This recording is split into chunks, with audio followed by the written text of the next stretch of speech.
susunod na programa ay rated PG. Ito ay nangangailangan ng patnubay at gabay ng magulang para sa mga batang manonood.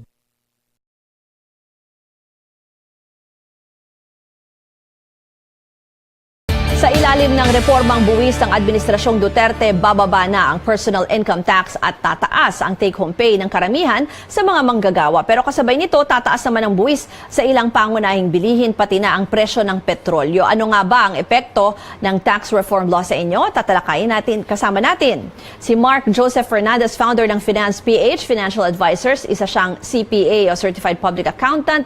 At naimbitahan ka pala noon sa Senado nung tinatalakay itong panukala pa lang noon. Ano, Mark? Opo, yeah, but that was for the estate tax naman. Yeah, okay. So Mark, ano yung pinakamalaking pagbabago dito na may epekto sa mga manggagawa? Yung pinakamalaking epekto dito is yung pag-increase ng exemption level. Lumaki siya to 250,000 yung amount ng income sa isang taon na pwedeng hindi masama sa tax. Dati kasi may buwis yun. Dati po meron. Opo. In fact, yung dati, yung pinaka-highest bracket po, yung pinaka-highest na tax ay nasa 32%. Pag kumikita po kayo ng 500,000 pataas. Ang laki nun. Ang laki, diba? So, yung pag 500,000 pataas, nasa 32 ka na. Ngayon, para makatax ka ng 32%, kailangan mong kumita ng around 2 million to 8 million para matax ka ng 32%. Ganun kalaki. Okay, tingnan natin yung pinapakita natin dito yung graphics dun sa bagong tax schedule, yung bagong buwis yan. So not over 250,000, wala na kayong tax, 'di ba? Oo. Tama po kayo. So not more than 250,000, wala na pong tax. Pag 250 to 400,000, ang tax po ay nasa 20%. Pag 400 to 800,000, ang tax po ay nasa 30%. Pag 2 million to 8 million ay 32%. Pag 8 million pataas ay nasa 35%. Yan. So parang sinasabi mo nga malaking pagbabago kasi dati maliit pa lang yung hindi ganun kalaki, hindi pa milyon, 32% na yung tax Opo, mo. pag 500,000 ka, nasa 32 pa lang. ka na. Pero ngayon, para malaman nila kung ano yung epekto nito, talakayin natin, magbigay tayo ng isang example. Okay, tignan natin yung first example na pinrepare ni Mark. Magkano yung sweldo dyan sa first example natin? So sa first example natin is yung 25,000. Okay, so sa 25,000, kung dati ang tax po natin, sa single po ito, no? So wala pong any dependent. No? Okay. So sa single, kung dati po ang tax per month ay nasa 4,100, ngayon po ang tax ngayon po ay nasa 8,333. 833, sorry po. Nasa 833. So nasa mga 3,333 po ang dagdag na take-home pay sa mga kumikita ng 25,000 pataas. Again, we're talking about monthly, monthly Opo, 25,000. So ibig sabihin, may dagdag kayo na 3,000 pesos sa inyong sweldo. Opo. Okay. Yung isa nating example naman, 25,000 pesos pero merong tayong mga dependents. Okay, may mga anak, di ba? So sa may mga dependents po, kung sa dating tax ay meron po siyang 25,000 na deduction kada isang qualified dependent, maximum of 4 dependents. Ngayon po ay itinanggal po siya sa bagong tax reform. Kasi po tinaas naman po yung maximum exemption na 250. So, ang magiging tax nyo po dati was 2,083 pesos, ngayon ay nasa 833 pesos na lang po yung tax. So mga 1,200. Meron pa rin. Meron pa rin. Nadagdag na take-home pay. Pero balikan lang natin yung sinasabi mong dependents, Mark. Ano nga itong, dun sa bagong batas, paano na yung exemption for dependents and kung wala kang dependent? Wala na po siyang distinction. So kung kahit na may dependents ka po or wala, pareho po ang treatment po sa bagong batas. Bakit ganon? Hindi ba yun unfair naman dun sa mga walang dependent or, probably it's the wisdom na po yun ng mga legislators. So pinag-aralan na lang yun. And anyway, tinaas naman din po yung maximum na limit to 250 yung walang tax. Kasi dati pag 250 may tax na yun eh. Okay. Pero dun sa mga kinompute natin kanina na pinakita natin na example, kasama ba dyan yung mga, di ba minsan merong mga allowance, kunwari food allowance, transpo allowance, paano ba kinocompute yun? Kasama yun doon?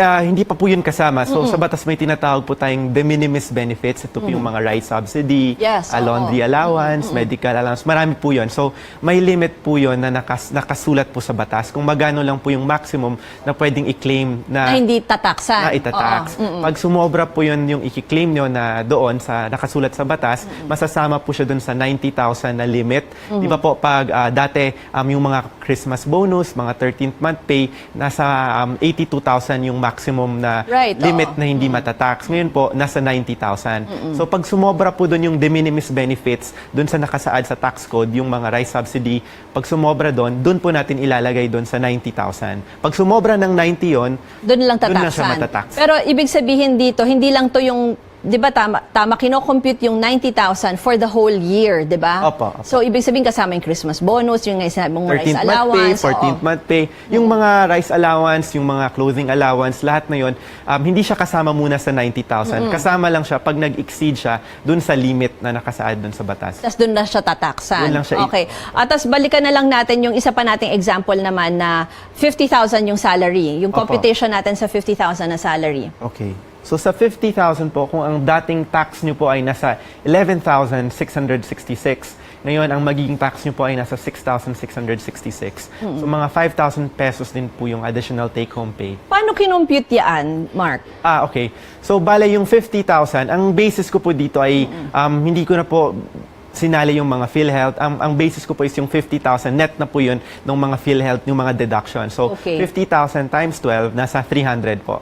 Diba? So, yung 300,000 po tama ba? 50 times 12 is 600,000. So, 600,000, titingnan po natin kung saang bracket po siya nakalagay. So, Dun sa pinrepare ng BIR, opo. ano? So, nasa Oo, 400. so ito.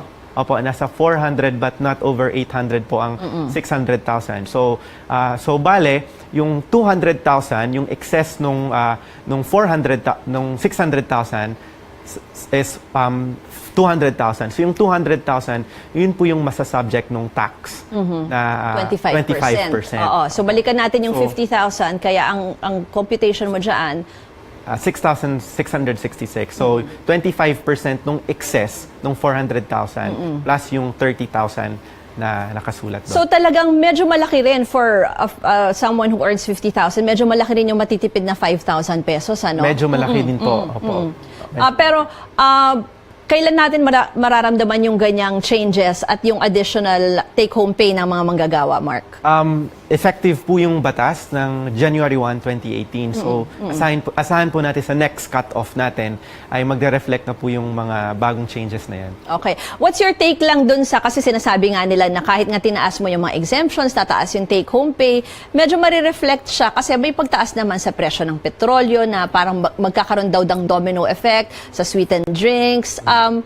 Mararamdaman ba yan ng manggagawa? Kung meron siyang take-home pay na additional 5,000, may epekto pa rin ba yan? Opo, mararamdaman talaga yung, syempre, it's up to the person nung nakaka-receive ng income kung paano niya gagamitin yung pera niya. So, nasa kanya din yon. So, kung kunwari, gusto niyang ipunin yung pagtaas nung kanyang take-home, at hindi siya mag-suspend, ay mas makakapag-benepisyo yon sa kanya. But kung yung tao na naka-receive ng additional take-home pay ay mas ginastos pa niya yon, mas lalong magiging negative yung effect ng tax reform dun sa empleyado na yon. So, ikaw bilang financial advisor ka na rin lang naman, anong advice mo katulad ng sinabi mo? I-save na lang yung additional take-home pay o baka mamaya sabihin ay reward sa akin to, bibili na lang ako ng ibang gamit. Anong advice mo? Kung ako, I'll save the take-home pay kasi pag sinave ko yung take-home pay ko, lumalabas na mas nakaka-benefit sa akin kasi hindi lumalaki yung tax ko dun sa mga binabayaran ko.